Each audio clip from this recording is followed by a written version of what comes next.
Olá, tudo bem? Seja bem-vindo, seja bem-vinda ao nosso podcast sobre qualidade de vida, o Longevidade, que trata sobre a questão do envelhecimento com saúde e muita atividade. Hoje nós vamos tratar sobre o tema de síndrome metabólica. O nome é diferente, né? Estranho para muita gente, mas é algo muito importante para falar sobre a saúde da população 60 a mais. E para tanto, nós vamos conversar com a doutora Ana Paula Bolzan, que é endocrinologista do Hospital Santa Isabel da Rede D'Or.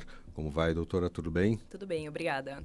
E também conosco a professora doutora Solange Bricola, que é farmacologista clínica aqui da Universidade Presbiteriana Mackenzie. Tudo bem? Boa tarde. Tudo muito ótimo. Obrigada. Prazer em tê-las aqui. Meninas, começando com uma pergunta clássica, né?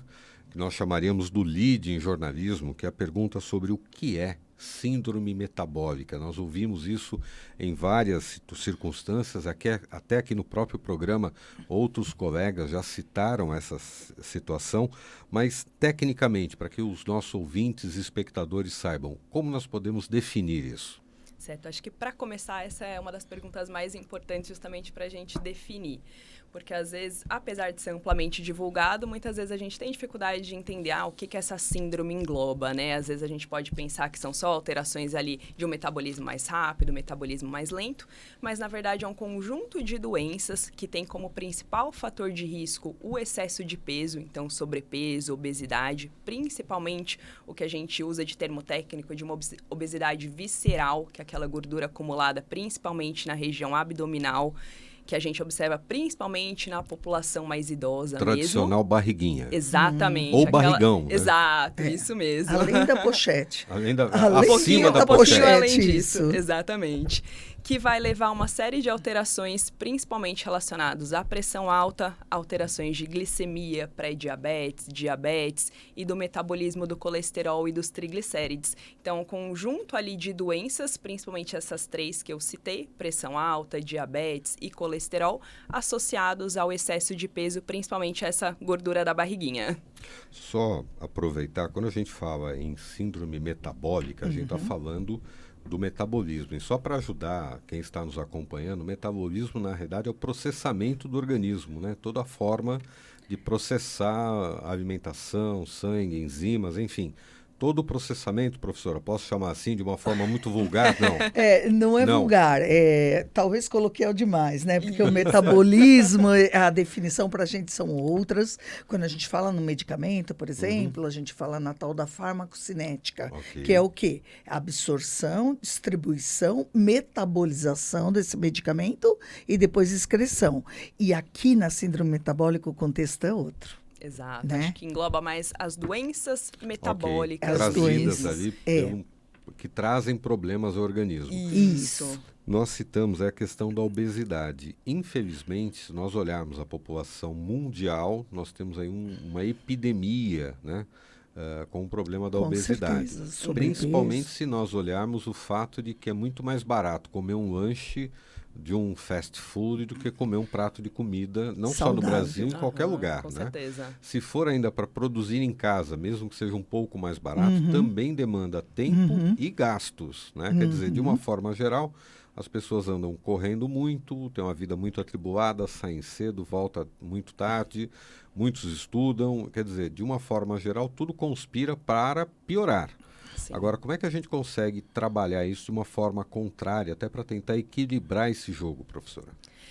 Acho que essa questão da rotina é uma das coisas talvez até mais determinantes. Claro que tem a questão de custo, mas hoje em dia a gente vive numa rotina muito louca, né, por colocar assim, onde a gente tem pouco tempo, às vezes, para pensar na saúde. Então, a gente acaba, às vezes, optando por coisas ali que são mais práticas no dia a dia para agilizar mesmo. E priorizando inadequadamente, né? Exato. A gente Porque prioriza. necessariamente não é o mais saudável, né? Exatamente. Normalmente não. E é realmente um problema muito sério, porque se a gente for ver, às vezes a gente não tem noção do quão prevalente é, né? Mas aqui no Brasil, a prevalência de sobrepeso é mais do que metade da população. Então, gira em torno de uns 60%. Enquanto que de obesidade mesmo, chega a níveis de 1/5 da população, cerca de 20%. Então, não é ali uma coisa... incomum, né? É bastante comum. Eu vou aqui fazer um pouco da discussão do advogado do diabo, me permitam, até como gordinho que sou, né? Tem uma questão importante, porque assim, de uns anos para cá, nós passamos a ter uma discussão muito interessante sobre a questão da aceitação dos corpos, né? E da gente sair daquele modelo, das modelos internacionais, dos modelos internacionais. E aí, por um lado, então, ok, então nós passamos a nos valorizar enquanto seres humanos, com todas as nossas perfeições e imperfeições, baixo, gordo, médio, né, amarelo, rosado, enfim. Sim. Mas, por outro lado, nós também passamos a usar isso como uma prerrogativa para dizer, tudo bem, eu sou gordinho, mas tá bom, é assim mesmo. Só que o quanto disso é saudável, né? O quanto que esse discurso não mascara uma série de hábitos nocivos que, a médio e longo prazo, vão nos colocar aí numa situação de risco. Então, quer falar? Eu posso... Quer começar o complemento? Tá. Pronto. O que eu acho que é importante a gente lembrar que na síndrome metabólica não só a obesidade, né? Então a gente está trazendo muita temática, talvez só para obesidade, mas ela no final contempla também o paciente dislipidêmico, porque ele acaba tendo desequilíbrio entre o colesterol bom e o colesterol ruim, que acaba sendo responsável por, que a gente diz, entupir coronárias, né? Acaba obstruindo circulação importante e aumenta a morbidade, que é o adoecer, e aumenta a mortalidade. Então, a gente tem envolvida a dislipidemia, o diabetes, a hipertensão. Por isso que é uma síndrome. Exato. Ela quase sempre, né, Ana Paula, tem esse complexo. E isso infere também nessas comorbidades, ou seja, na presença dessas várias doenças, a gente vai ter a necessidade de vários medicamentos. E aí a gente incorre num risco que é a polifarmácia. E a polifarmácia, sim, traz uma série de repercussões outras que nos preocupa também. Risco com interações, reações adversas. Essas interações não são só medicamento-medicamento, medicamento-alimento, medicamento-doença pré-existente. Então, a gente até comentou muito em outros podcasts quanto isso poderia ter repercussões diferentes. E por isso que a síndrome metabólica é algo bastante complexo, né? Então, E normalmente são situações silenciosas, né? Exato. Sim. Exatamente. Acho que por isso é importante encarar. É difícil separar a síndrome metabólica de obesidade, sobrepeso e obesidade, né? Às vezes a gente acaba indo mais para esse tema. Mas não é só, né? Não é só isso. Mas acho que justamente isso que a Solange falou leva ainda mais a gente... a importância de considerar o sobrepeso, a obesidade como uma doença mesmo. Claro que não tem que ter questão de estigmatização social, questão de preconceito, que está muito inerente até hoje, né? Mas encarar assim como uma doença até para as pessoas não terem vergonha de procurar um tratamento. Isso acontece muito. Normalmente, paciente que chega para a gente em consultório, no hospital, procurando um tratamento da obesidade, normalmente ele já está há meses, anos, sozinho, tentando ali tratar, sem procurar um profissional, justamente porque é estigmatizado. Isso não é doença, é só você ter força de vontade, mas na verdade não. E é o principal fator de risco para essas alterações de pressão, colesterol, diabetes, que a gente está batendo aí o martelo, que são sim condições silenciosas, normalmente são condições que a gente fala assintomáticas, né? Salvo casos aí de uma grande descompensação, normalmente não dá sintoma nenhum. Então a gente pode estar aqui sentadinho, eu tá com a glicemia lá em cima, a Solange tá com o colesterol lá em cima, você com a pressão lá em cima e a gente não tá sentindo nada. Mas daqui a uns anos a gente vai pagar ali o preço, principalmente com as doenças cardiovasculares, que são a principal causa de mortalidade no nosso país hoje em dia, né? Então é muito importante a gente ter esses conceitos bem definidos, até para esclarecer para a população que o ideal é elas procurarem um profissional, né, como medida preventiva, justamente para evitar aparecer essas complicações e, consequentemente, aí aumentar risco tanto de qualidade de vida, né, como até mesmo de uma mortalidade maior.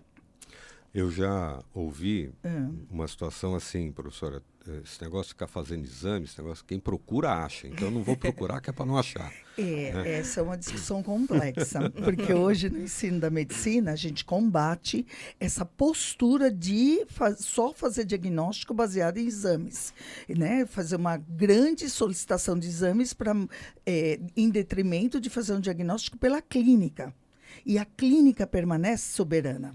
Então, aqui, o que eu acho que é fundamental a gente reforçar é a necessidade de você procurar antecipadamente um acompanhamento. E esse acompanhamento, ele pode estar na atenção primária. Exato. Isso é muito importante. A gente não precisa chegar na atenção terciária, né? Passou pela secundária terciária já com a necessidade de um stent, de um cateterismo, de uma revascularização miocárdica, onde a gente já tem repercussões importantes, um diabetes extremamente descompensado. O que a gente tem de fila de transplante renal que se perde o rim por um diabetes descompensado? Sim. E essa visão holística do problema, geralmente o paciente não tem.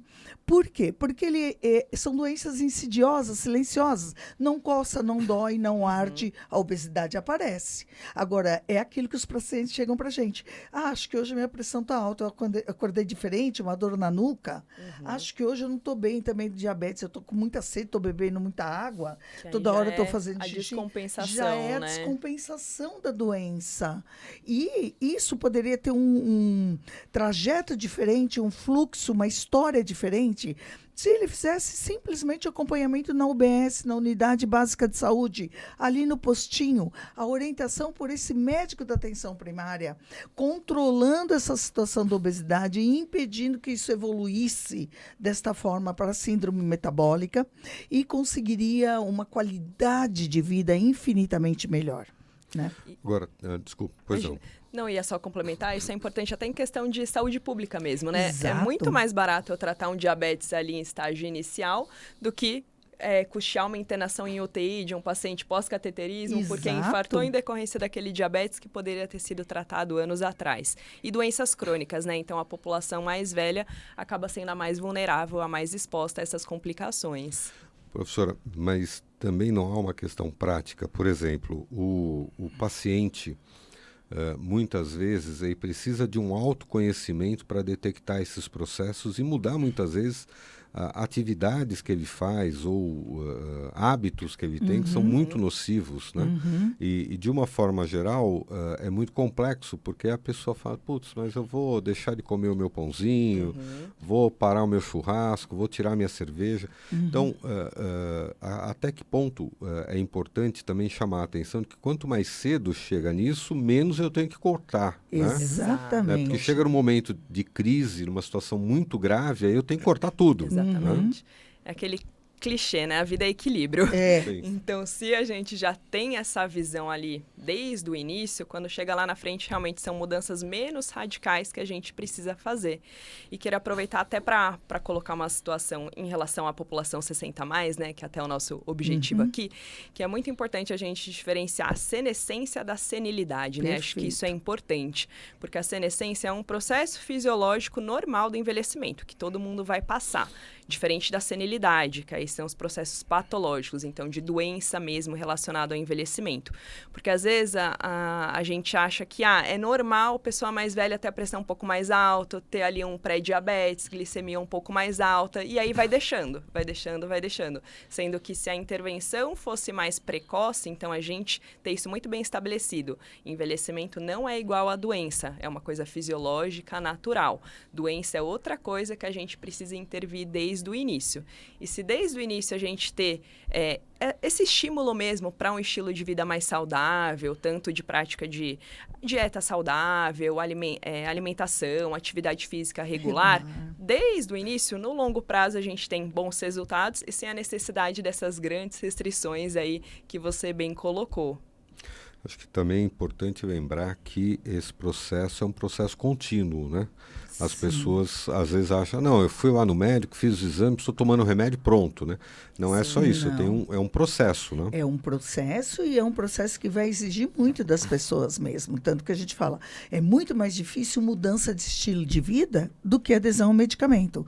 Então, eu resolvo a minha pressão tomando meu medicamento 1 ou 2 vezes por dia, dependendo de qual classe terapêutica foi escolhida, e eu acho acho que isso resolve mais a minha vida e me dá mais liberdade de comer com sal, de comer mais comidas gordurosas, me dá mais espaço para fazer as coisas que eu gosto. Mas não é assim, não é simples assim. Não é só adesão ao tratamento, são as implicações e as repercussões clínicas do organismo sendo exposto frequentemente a essas injúrias. Então, a síndrome metabólica, ela traz uma carga pesada, porque ela envolve doenças que são prevalentes na população, principalmente na população 60 a mais. Então, realmente, a gente tem que ter uma mudança de atitude. E saúde não é só talvez magrinho.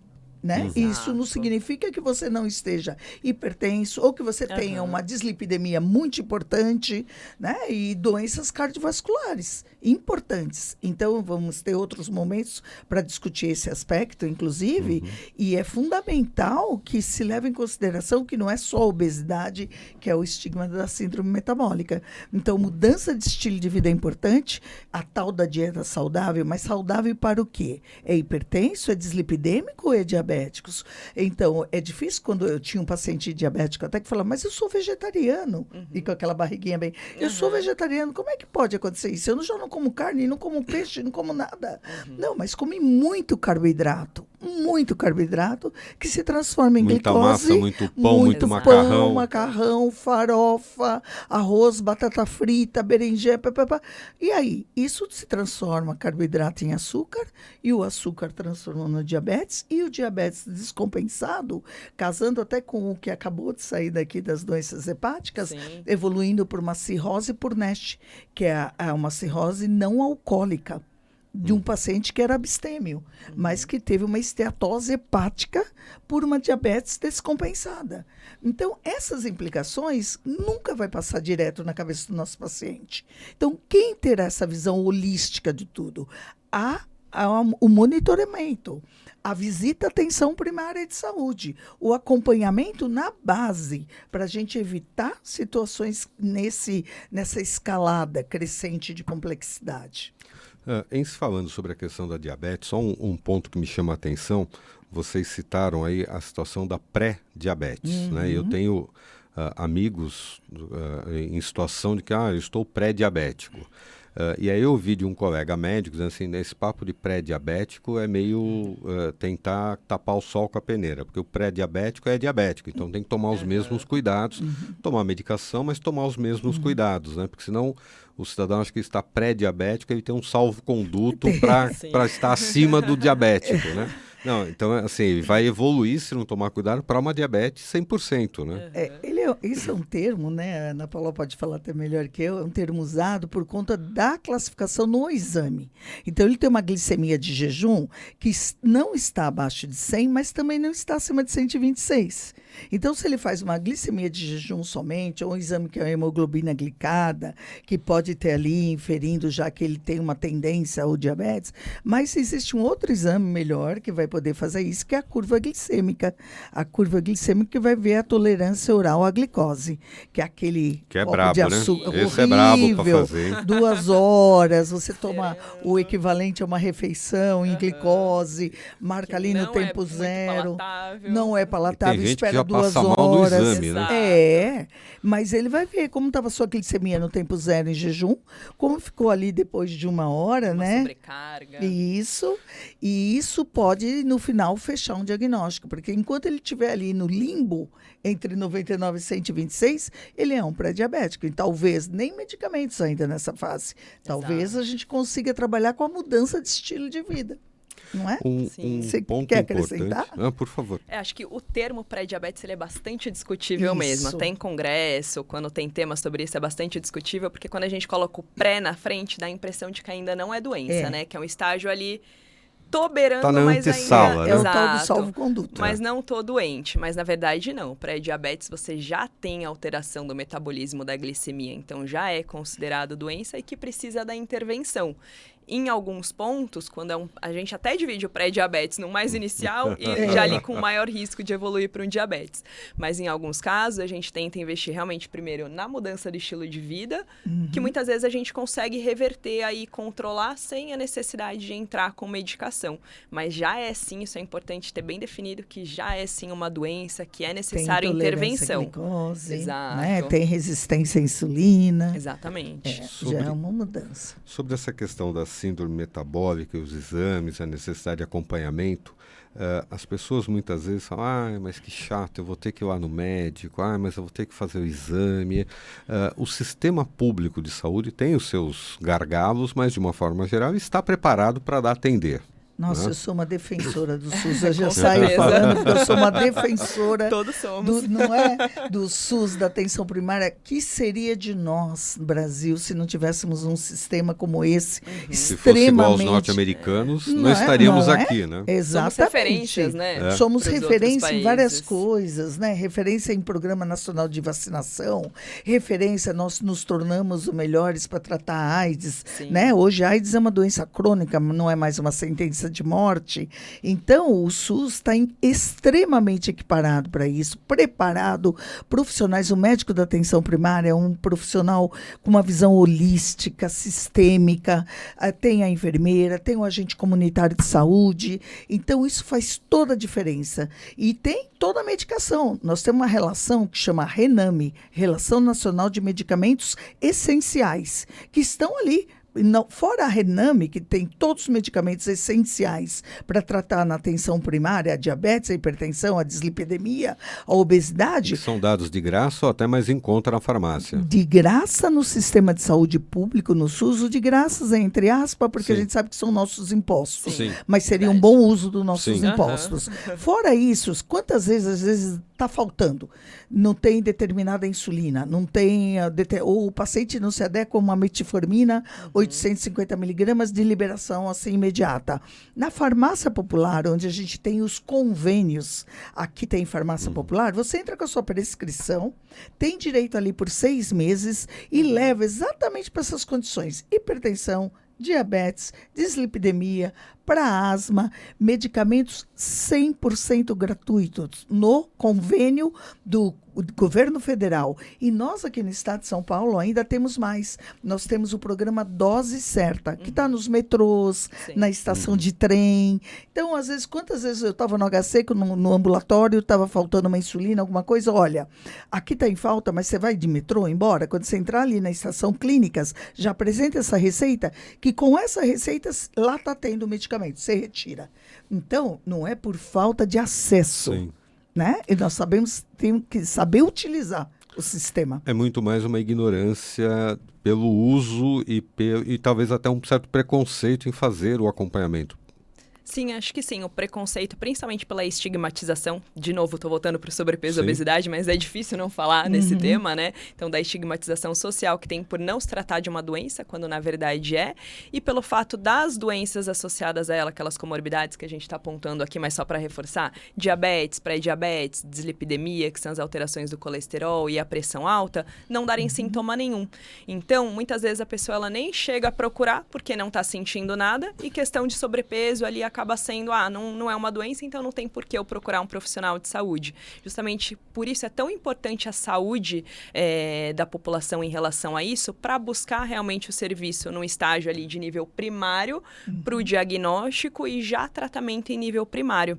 Até porque os exames para diagnosticar essas condições são de exames amplamente disponíveis, né? Uma glicemia de jejum, uma dosagem de colesterol, a pressão e circunferência abdominal a gente avalia em consulta, não é necessário nem nenhum exame. E pode acompanhar ainda na UBS, Sim, medir a pressão uma vez por semana. Exatamente. Então, não exige nem, assim, grandes recursos para o diagnóstico. É realmente importante a conscientização mesmo sobre isso. Tá ótimo. Quero agradecer aqui a participação da doutora Ana Paula Bolzan, que é endocrinologista do Hospital Santa Isabel, da Rede D'Or, e também da professora doutora Solange Brícola, farmacologista clínica aqui da Universidade Presbiteriana Mackenzie, ambas falando sobre síndrome metabólica. Meninas, obrigado pela entrevista. Muito obrigada a vocês pelo convite. Estamos à disposição, né, Exato. para destrinchar esse tema que Nós poderemos gostamos passar horas muito, aqui é debatendo. verdade. Acho que nosso maior objetivo nesse momento é sensibilizar. Então, a população 60 a mais fica alerta de que ela tem recursos à disposição pelo SUS. Né? E que pode ser usado. E que deve ser usado. usado. Né? Muito É bom. isso. Obrigado Muito pela obrigada. participação Obrigada. de vocês. Nós que agradecemos. E, na sequência, você pode acompanhar outros podcasts com mais informações sobre saúde e longevidade e envelhecimento ativo e saudável. Obrigado. Até mais.